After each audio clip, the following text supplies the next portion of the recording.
lahat po ng mga Pilipino na may pagmamahal sa ating bansa, lahat po ng kabataan, kayo po ay pumunta rito at ipakita natin sa gobyernong ito na totoo nga ang katagang kasabihan nila na ang kabataan ay pag-asa ng bayan. Nasaan ang mga congressman sa bayang iyon? Nasaan ang mga political leader sa lugar na iyon? Nakakaawa po ang ating mga kababayan. Gigising po sila, hindi nila alam. Sa paggising nila'y nakahiga pa rin sila sa kanilang higaan.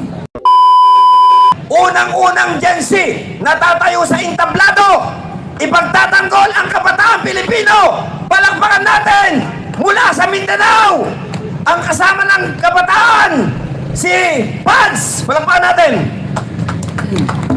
Magandang hapon po sa ating lahat, mga kababayan kong Pilipino.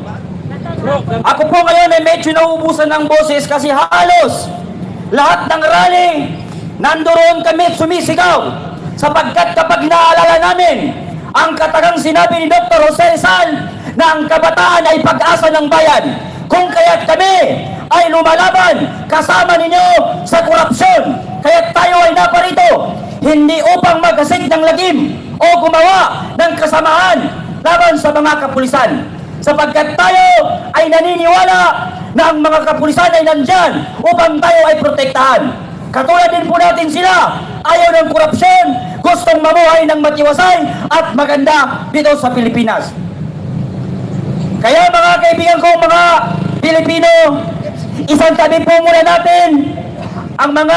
Wala pa.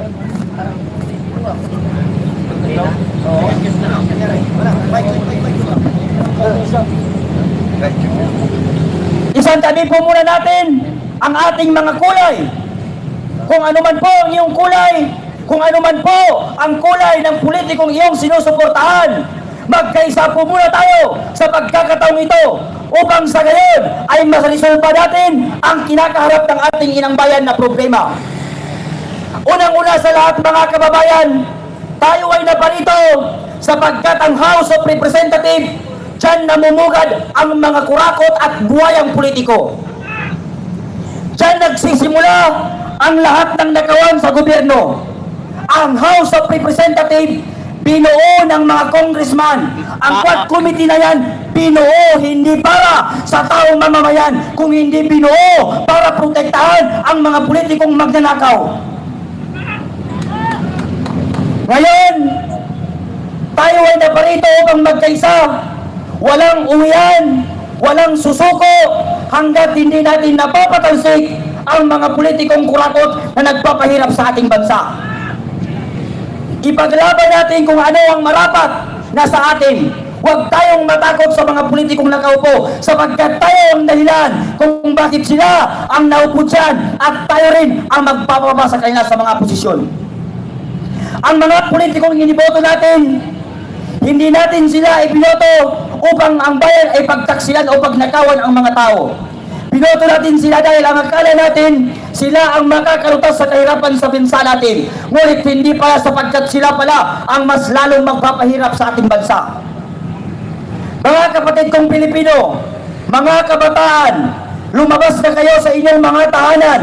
Magsilabas kayo at ipakita natin sa gobyernong ito na ang kabataan ay pag-asa ng bayan. Huwag tayong matakot sa mga politiko na nakaupo dyan na walang ginawa kung hindi magkain at kain at nakawin ang kaban ng bayan. Habang ang mga Pilipino ay naghihirap, habang ang mga Pilipino lumulusong sa baha, ang mga politikong binoto natin at ang kanilang anak nasa ibang bansa at nagpapakasarap sa kaban ng bayan.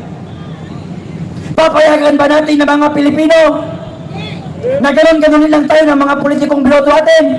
Habang ang mga estudyante lumulusong sa baha, nagpapakahirap, habang ang mga magulang nila nagtatrabaho ng 24 hours para lang may pambili ng uniform, para may pambaho ng kanilang mga anak, ang pera ng kaban ng bayan, ang pera ng taong bayan, ginagastos ng mga anak ng politiko na nagpipiling prinsesa at nagpipiling hari. Nakita po natin ang ilan sa mga anak ng kontraktor, ilan sa anak ng mga kongresista, na pag sila ay kumakain sa ibang bansa, ang isang kainan lamang ay nagkakalaga ng 759,000. Samantala ang mga Pilipino, lumulusong sa baha. Meron natutulog na walang makain. Nasubukan ba ng mga politiko na yan na magtrabaho sa taas ng bukid? Nasubukan ba ng mga kongresista na yan na magtanim ng palay sa bukid?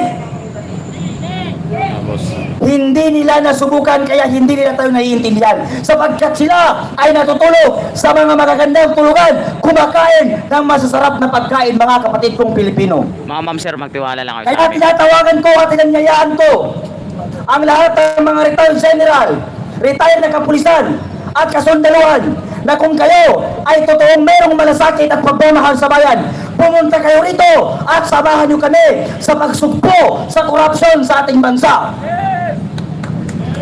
Kung totoo na sa loob ng House of Representatives ay walang tiwali, walang magnanakaw, lumabas kayo dito at ayusin natin ang problemang nangyayari sa ating bansa. Senator Risa Hontiveros, kung ikaw ay totoong nagmamahal ng bayan, pumunta ka rito at samahan mo kami sa pagsugpo sa korupsyon sa ating bansa. Senator Bato de la Rosa, Robin Hood Padilla, at lahat ng mga senator, kung totoo kayo na merong pagmamahal at malasakit sa inang bayan, pumunta kayo rito, bumaba kayo rito, at pag-usapan natin ito, sapagkat hindi kami aalis dito hanggat hindi lumalayas ang mga buhay na nasa House of Representatives. Mr. President Bongbong Marcos, kung totoo na makabayan ka, kung totoo na mahal mo ang Pilipinas, bumaba ka rito at tulungan mo kami na sugpuin ang mga buhayang ito. Vice President Sara Duterte, kung totoo na mahal mo ang Pilipino at handa kang maglaban sa mga Pilipino, bumaba kayo rito, lahat ng senator, congressman, mayor, mga retired na general ng pulis at sundalo, pumunta kayo rito at ayusin ang problemang ito dito sa ating bansa. Etong House of Representatives, ang dahilan ng nakawan, si Martin Romualdez na magnanakaw, hampas lupa, insektong buhaya. Akala ko dati, ang mga buhaya nasa tubig lang. Ngayon, nagsilabasan ng mga buhaya, kumagapang sa House of Representatives ang mga buhayang putang ina. General Torre, hinahamon kita na kung totoo na ikaw ay may malasakit sa Pilipino at ikaw ay nagsiservisyo sa Pilipino, General Torre, pumunta ka rito sa House of Representatives at tulungan mo kaming ayusin ang mga nakawan sa gobyerno. Ikaw daw ang pinakamagaling na naging chief PNP sa ating bansa. Bakit hindi mo magawang ikulong at ulihin ang mga putang inang magnanakaw na yan?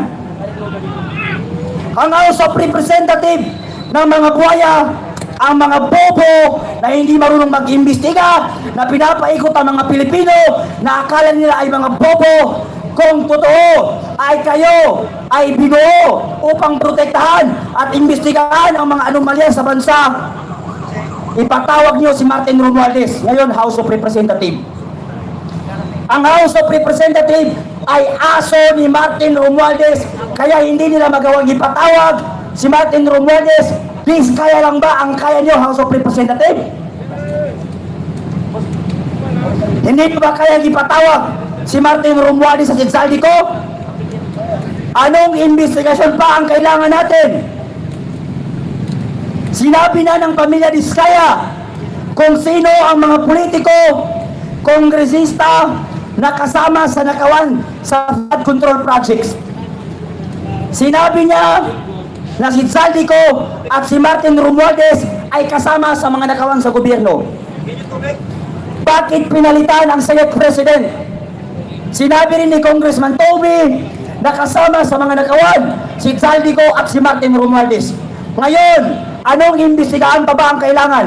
Hindi naniniwala ang taong bayan na may mapupuntahan at patutunguhan ang investigasyon ito. Paano kami maniniwala na may mapupuntahan ang investigasyon ito kung ang nag-iimbestiga ay kasama at sangkot sa mga nakawan sa gobyerno? Mga Pilipino, Paulit-ulit ko po kayong tinatawagan. Ito pong pagprotesta na ito ay wala nang uwian sapagkat dito na tayo matutulog hanggat hindi natin mapapababa ang mga buhay ay nasa House of Representatives. Kaya kung totoo kayong mga politiko na may malasakit at pagmamahal sa bansa, kayo ay magsilabas at pag-usapan ng matiwasay at para sa gayon marisolba ang problema ng ating bayan na kinakaharap ngayon. Lahat po ng mga Pilipino na may pagmamahal sa ating bansa, lahat po ng kabataan, kayo po ay pumunta rito at ipakita natin sa gobyernong ito na totoo nga ang katagang kasabihan nila na ang kabataan ay pag-asa ng bayan. Huwag tayong matakot sa mga politikong namumuno sa atin sapagkat tayo ang nagpapusa kaya sa mga posisyon nila, tayo rin ang magsama-sama upang sa ngayon mapatalisik natin ang mga politikong kurakot na siya'y nagpapahirap sa ating bansa, mga kababayan. Thank you very much. Hanggang dito na lamang. Mabuhay ang kabataan! Mabuhay! Mabuhay ang kabataan! Mabuhay! At ngayon naman po, mula sa sektor ng mga relihiyosong tao, nais ko pong imbitahan upang magbigay ng kanyang talumpati ang isang magiting na tagapagsalita, tagapangaral ng banal na kasulatan. Walang iba, bigyan po natin ang pagpupugay mula pa sa malayong bayan ng Central Luzon. Palakpakan po natin, Bishop Edwin Manite. Taas ng mga beast yung mga animal kayo.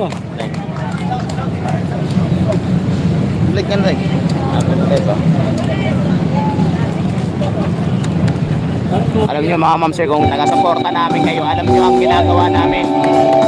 Magandang hapon sa ating lahat. Wala yata akong kausap Good afternoon po. Babat naman kayo mga vlogger. Abay, mga Amerikano pala ang aking mga kausap. Ayaw ng, Gusto pala ay English. ayaw ng Tagalog, English kasi. Natutuwa po ako at nandito ako ngayon. At nakikiisa sa ating laban na ito.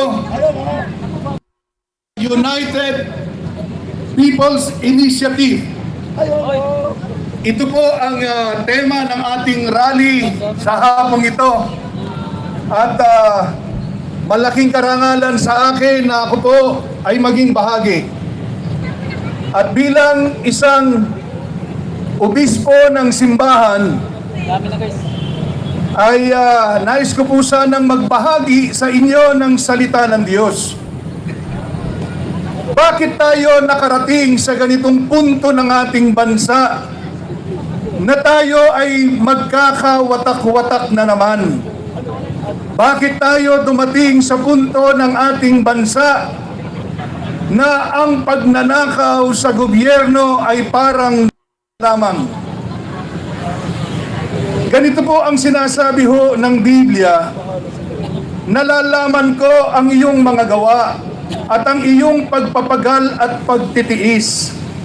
Hindi mo matiis ang masasamang tao at sinubok mo ang mga nagpapanggap. Subalit ang sabi po rito, meron akong laban sa iyo dahil iniwan mo ang iyong unang pag-ibig. Kaya't alalahanin mo kung saan ka nahulog o nadapa at magsisi ka at gawin mo ang iyong unang mga gawa. At kung hindi ay paririyan ako sa iyo, aalisin ko ang iyong kandelaryo at kanyang kinalalagyan maliban na kayo'y magsisi. Ngayon po ay nais kong manawagan sa lahat ng ating mga leader at manawagan na rin sa lahat ng mga Pilipino. Ano ang totoong problema ng ating bansa? Marami na pong nagsalita kanina at marami pang magsasalita sa mga susunod pang mga oras at mga araw.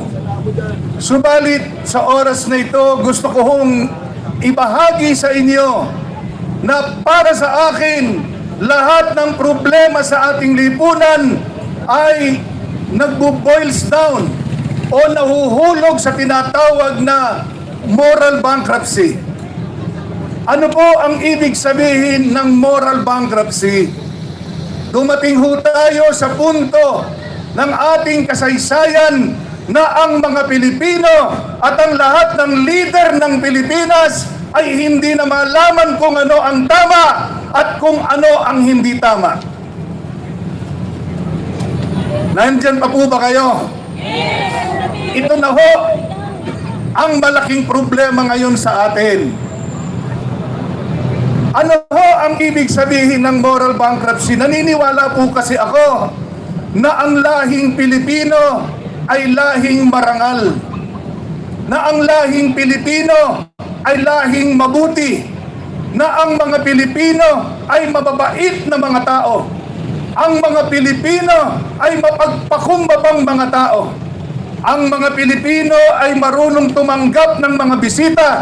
Ang mga Pilipino ay mga masasayahing tao. Higit sa lahat, ang mga Pilipino ay mapagmahal sa Diyos. Naniniwala po ba kayo roon?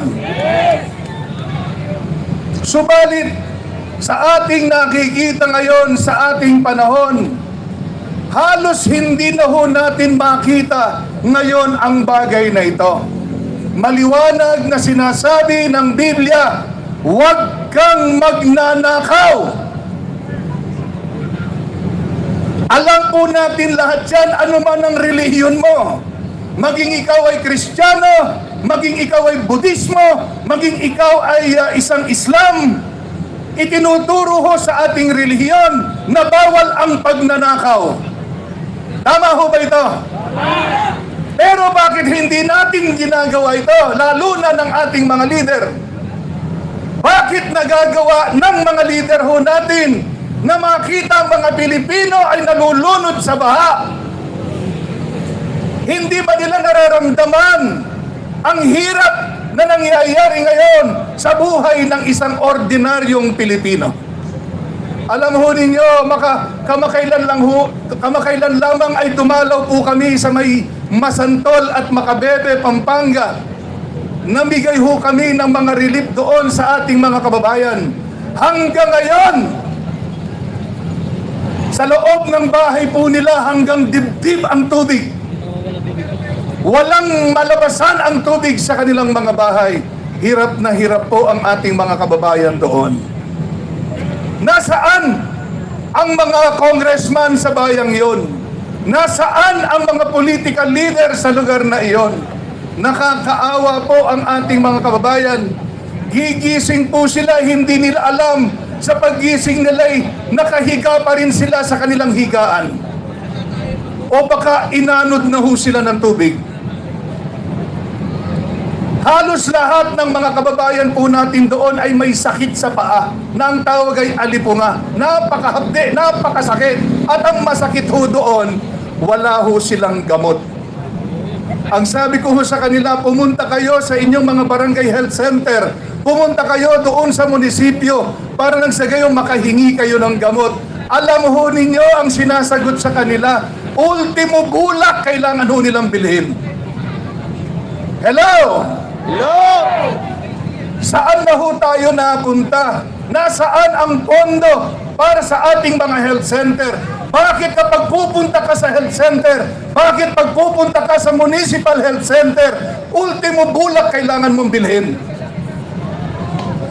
Kung wala kang pambili, saan ka pupunta? Ang sabi ho nila, zero billing na raw ngayon sa ospital. Wala ka na raw babayaran. Mukha po atang hindi nila nalalaman kung ano ang galawan sa ibaba. Ang tunay na pangyayari ho kapag ikaw ay Pilipino at may sakit, halimbawa ikaw ay magpadadialysis, may sakit ka sa kidney, ano ang gagawin mo? Magpapadialysis ka, pupunta ka sa munisipyo, ano sasabihin ng doktor? Pumunta ka doon sa laboratory center. Pupunta ka doon, ituturo ka sa ibang lugar. At yun po ay may bayad kung saan kayo tuturo. Tama o hindi? Tapos pag hihingi ka ng gamot, hihingi ka ng bulak, wala na. Nakakalungkot po itong nangyayari ngayon. Ang gaganda ho ng mga pangako sa atin. Napakaganda ho noong zero billing na sinasabi ng Pangulo. Pero sa totoo, hindi nangyayari ho yun. Doon sa ground, hindi nangyayari ho yun. Nakikiusap po kami, mga leader ho namin sa politika. Nandyan ho't nanonood kayo. Ipinapakiusap po namin, huwag na po ninyo kaming lokohin. Tama ho ba yun? Huwag na ninyo kaming lolokohin. Huwag na ho kayong mangangako sa amin na alam naman naming hindi nyo gagawin. Minsan nakakatuwa po yung sinabi ng Pangulo kanina.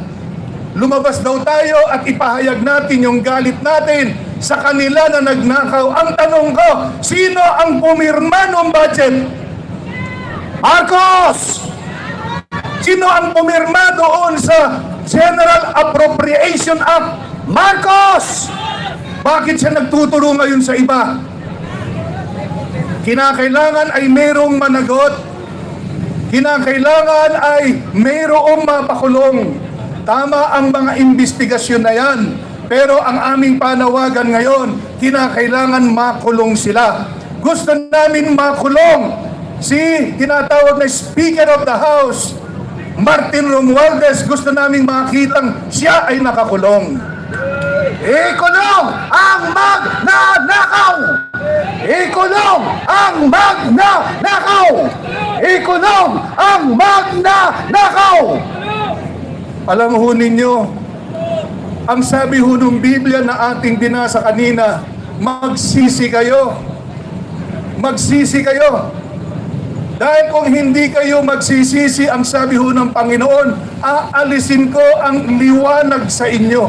Aalisin ko ang ilawan o kandelaryo sa inyo. Alam niyo po ang ibig sabihin yan? Kapag inalis ng Diyos yung ilaw sa ating bansa, magkakaroon po ng kadiliman sa bansang ito. Gusto po ba natin to? Gusto po ba ninyo ang Panginoon ay masasagad sa kanyang galit at puksain niya ang ating bansa? Ang sabi ho ng Biblia, magsisi kayo. Tayong lahat, hindi lamang sila kundi lahat tayo, ay magbalik loob sa ating Panginoong Diyos. At lahat ng mga magagandang mga itinuturo sa ating relihiyon ay kinakailangang isapuso natin at isagawa natin sa loob ng ating mga tahanan at sa labas ng ating mga bahay at pamamahay. Yan po ang nais ng Panginoon sa atin. Bilang isang bansa, magbalik loob tayo sa ating Panginoon. Huwag nating ipagmalaki na tayo may pananalig sa Kanya. Kinakailangan yung pananalig na yon ay lakipan natin ng mabubuting mga gawa. Tama po ba yun? Tama! Tama po ba yun? Tama! At yan po ang aking mensahe ngayon, bawat isa sa atin, na tayo po sana sa ating pagtitipon na ito ay huwag nating aalisin sa diwa ng ating pagsasalita rito ang ating Panginoon. Bagamat nagagalit tayo sa mga kasalanan na nangyayari ngayon sa ating lipunan, ay kinakailangan lahat ng ating gagawin ay isama natin ang ating Panginoon Diyos sapagkat siya lamang talaga ang pwedeng magbigay ng pagpapala at kaginhawaan sa ating lahat at sa lahat ng pamilyang Pilipino. Maraming salamat po. Okay! Maraming salamat, Doc Maniti. Palakpakan po natin! Palakpakan! At dahil mga kababayan, ang araw po na ito ay dinideklara nating walang kulay. Iisa lamang kulay kayo manggi. Tayo po ay nagkakaisang United People's Initiative. Nananawagan din po tayo sa ating mga kaparian, lalong-lalo na sa simbahang Katoliko. Kung totoo ang inyong sinasabi na mahal ninyo ang mamamayang Pilipino, kayo po ay nahamon namin. Bumaba kayo dito, tanggalin nyo ang inyong kulay. Manawagan tayo na panagutin ang mga magnanakaw. Panagutin ang magnanakaw! Kailan natin papanagutin ang mga magnanakaw? Ayun na! Ngayon na! Kailan natin papanagutin ang mga magnanakaw? Ngayon na! Mabuhay ang Pilipinas! Mabuhay!